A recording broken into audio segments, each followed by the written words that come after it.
Thank you everyone. Thank you, Sam. Good morning, everyone. Yeah, first of all protocols observed. My name is Edwin Sifuna. I'm your senator here in Nairobi. I'm also the deputy whip of the minority in the Senate, and that's the reason why I came late. I want to apologize. I came late because we have sittings in the morning on Wednesdays, and as a whip, it's my responsibility to ensure that the sessions don't collapse due to lack of quorum. So I had to make sure that the session begins before I come here. Karoli has also reminded you that I am still the SG of ODM, and we will address those issues shortly. But first of all, Ndindi, there is no one in this room who thinks that when we are talking about the 125 people who are richer than the 43 million of us, that Sifuna is on that list. I just happen to be sitting next to you. Because I've seen some articles about shareholders of Kenya Power and this dividend manenos. We will address them very shortly. The conversation that is going on Parliament now is actually the debate on the President's State of the Nation address, and it is a critical conversation. I am actually very happy to have come to this particular launch. Because I believe that the state of the nation is the state of the people. And luckily for me, I have not yet gotten my opportunity to debate. And the people at Oxfam, all I can say is you don't know what you have done.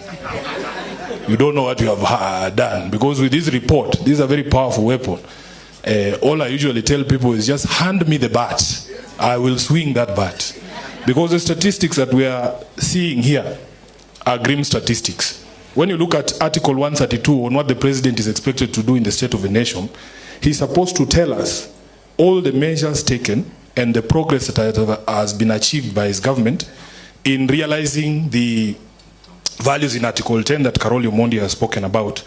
And if you look at those articles, in fact, human dignity, equity, social justice, and equality are some of those, that he's supposed to tell us what he has done in the past 3 years to realize this. Unfortunately for me, when I see this report, I can actually state without fear of contradiction that this report is what should have been presented in Parliament as a State of the Nation, not the other one that was read there. And my key takeaways, as my colleagues have also said, one Ndindi and another 124 people, richer than 43 million of us, 40%, 46% of the Kenyans living in extreme poverty, 70% facing hunger, that Kenya's wealth is not missing, it's actually being siphoned by the people in power. And that Nairobi, the capital, the people that I lead, is the most unequal county in Kenya. And if you just look at, for instance, the question of education that he has spoken about, 70% of the school-going children in Nairobi actually are in formal schools. And the inequality that results from that is that, first of all, the Ministry of Education does not recognize those institutions as schools. So they don't get any support from the government. They are called upbed schools.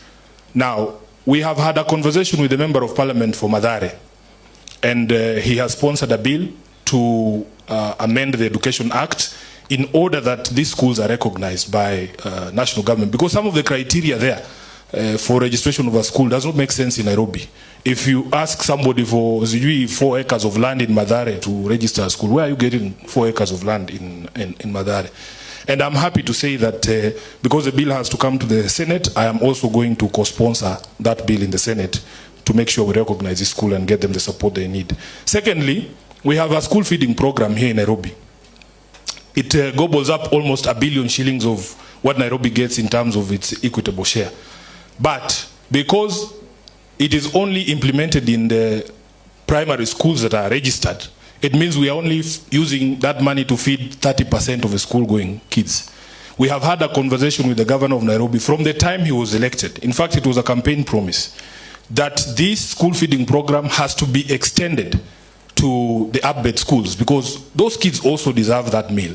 And it is our taxes, it is our allocation as Nairobi. It is very unfair that we use 1 billion annually to only feed 30% of our kids. So there are conversations going. When he comes to the Senate, he gives us stories about how he's going to introduce a program where at lunchtime, the kids from the informal schools are allowed to go into the public schools and have lunch there. But it is yet to be implemented. Then lastly, on education, we have been very saddened. By the way, Ndindi has spoken about it, that starting January, the free day secondary education that was introduced by Kibaki is going to be thrown under the bus by the so-called Kenya Kwanza administration. And for me, I've been more than clear. There's nothing called broad-based government. The government in power today is a Kenya Kwanza government. Even if Sifuna is appointed to that government, I am going to serve Ruto and his government and implement policies. You don't see those people implementing ODM policies. See, we promised that we would be giving you 6,000 every month if we got into power. Have you seen that money? So it is not the ODM manifesto. That is the Kenya Kwanza manifesto they're implementing. So for me, the conversations this morning are very important, because if you see the data and the statistics, we have also spoken about the taxation, that the labor income is taxed more than the capital income, and that the government is so lazy in terms of growing the number of people who can be taxed, but they decided that they are going to tax the ones that are already on the in the formal sector to death.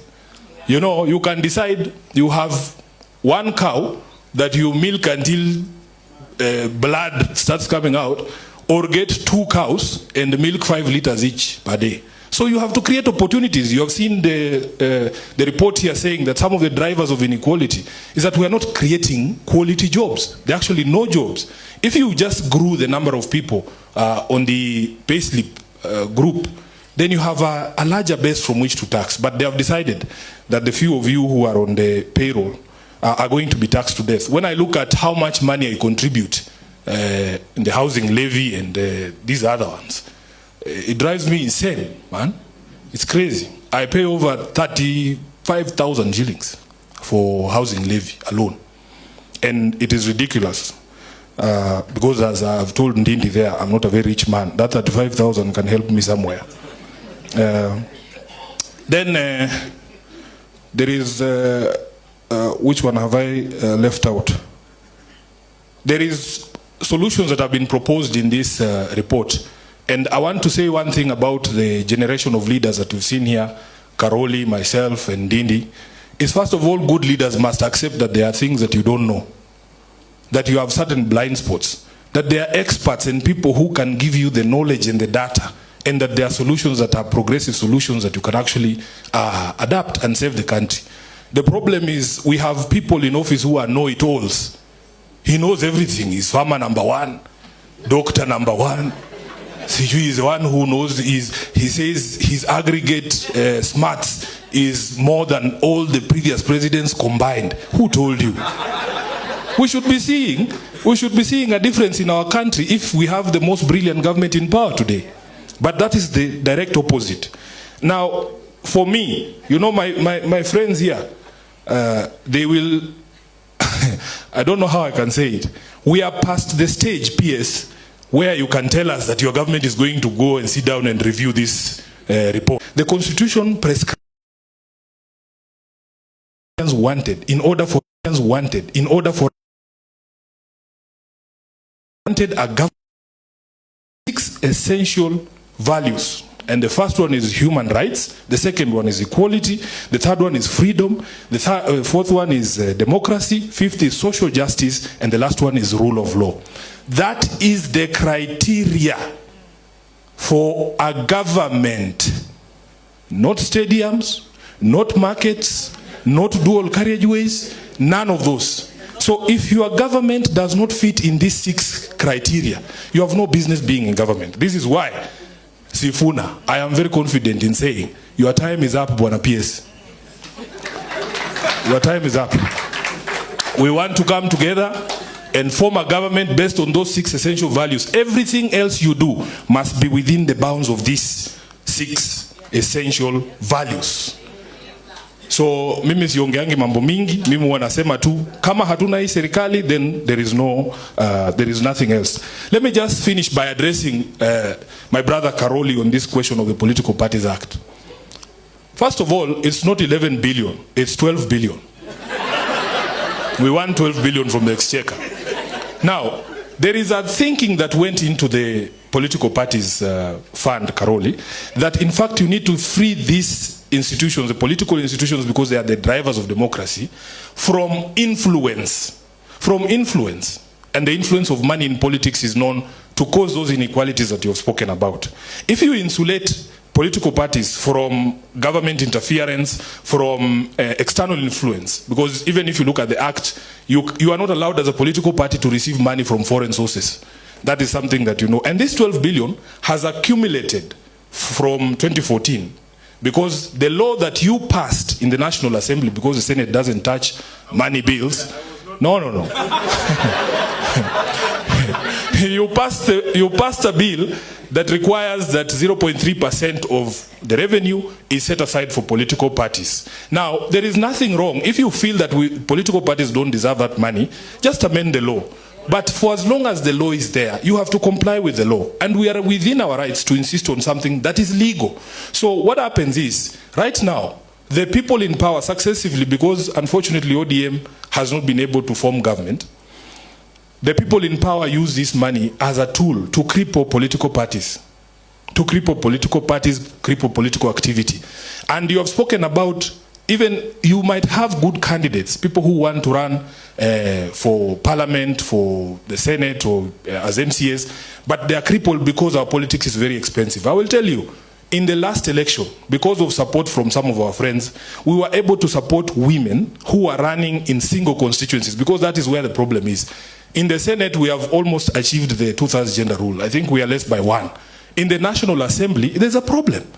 And the only way to do that is to get these brilliant women in the constituencies and remove the hurdles to why they don't run for office. You use the money from the taxpayer to uplift these people. You give them the nomination fees, you give them the application fees, you give them money to campaign. Karoli, if I look at my records, I send you money from ODM for the 2027 election. My records are there. We supported all our candidates, including Sifuna. I received money from you as taxpayers to campaign. That is how you feel these inequalities even in politics. So the figure might appear large, it is big, but yes, there was a reasoning behind putting this money in the political parties so that they are free from all these things. So finally, I want to urge all of us, we fall back to our constitution. Let us make sure that when the next general election comes, we elect people who actually believe in these values.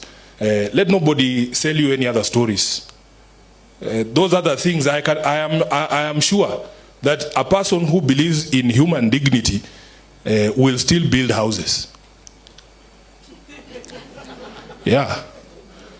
But you can't build houses on top of bodies of people you've killed. That is not acceptable. So let's frame the conversation in Irungu.